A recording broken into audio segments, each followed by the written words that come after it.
हम कैसे जी रहे हैं जो जीना नहीं चाहिए। क्या कभी सोचा है हम हर दिन उड़ते हैं, भागते हैं, हंसते हैं, मोबाइल चलाते हैं, लेकिन क्या ये जिंदगी है या बस एक ऑटोमेटिक मशीन बन गए हैं। हम सांस लेती है लेकिन जीती नहीं। कभी अपने दादा दादी के पास बैठो, वो कहेंगे बेटा पहले लोग कम बोलते थे लेकिन दिल से बोलते थे, और अब हम बहुत कुछ बोलते हैं और किसी से नहीं, सिर्फ स्क्रीन से। भाग एक, आज की जिंदगी का आईना। आज के समय में हम सब स्मार्ट है, smartphone, smart TV, smart watch, पर असल में दिल डम हो गया। हमारे पास वक्त नहीं, पर अगर इंस्टाग्राम पर कोई स्टोरी डाले तो देखना जरूरी है। हमारे पास टाइम नहीं है माँ बाप से बात करने का, लेकिन नेटफ्लिक्स पर 5 एपिसोड लगातार देख सकते हैं। क्या यही जीना है? भाग दो, बुजुर्गों की नाराजगी और दर्द। पिछले साल लखनऊ में एक घटना हुई थी। एक बुजुर्ग पिता ने अपने बेटे के घर से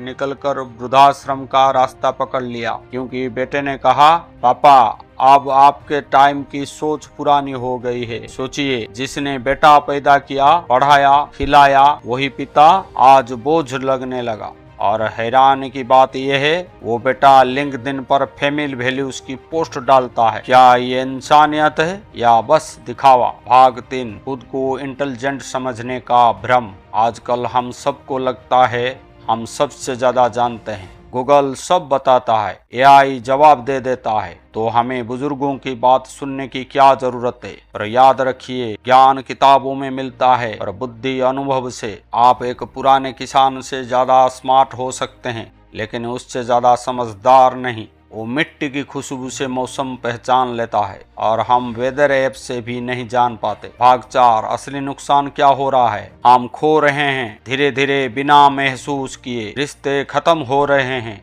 क्योंकि सीन का जवाब दिल नहीं देता। बच्चे माता पिता से दूर हो रहे हैं क्योंकि करियर की दौड़ में इंसानियत पीछे छूट गई है। और समाज अब फॉलोअर्स गिनता है, फूलों की खुशबू नहीं। हम आधुनिकता के नाम पर संवेदनाहीन हो गए हैं। भाग 5, कारण क्या है? समय की कमी या कलयुग का असर? सच कहूं तो ये सिर्फ समय की कमी नहीं है, ये संवेदना की कमी है। कलयुग का असर सिर्फ मंदिरों या शास्त्रों में नहीं दिखता, बल्कि हमारे रोजमर्रा की व्यवहार में दिखता है। जब हम किसी गिरते हुए को देखकर कहते हैं मुझे क्या मतलब, तो समझो कलयुग हमारे अंदर उतर चुका है। भाग 6, समाधान। फिर से जीना सीखें। अगर वक्त निकालो तो माँ के साथ 10 मिनट बैठो, बिना मोबाइल के। बाप के पुरानी कहानी सुनो जिसे तुम बोरिंग कहते थे, वो तुम्हें जिंदगी का सबसे बड़ा सबक दे सकती है। और रोज कुछ देर अपने अंदर झांको, क्योंकि सच्ची शांति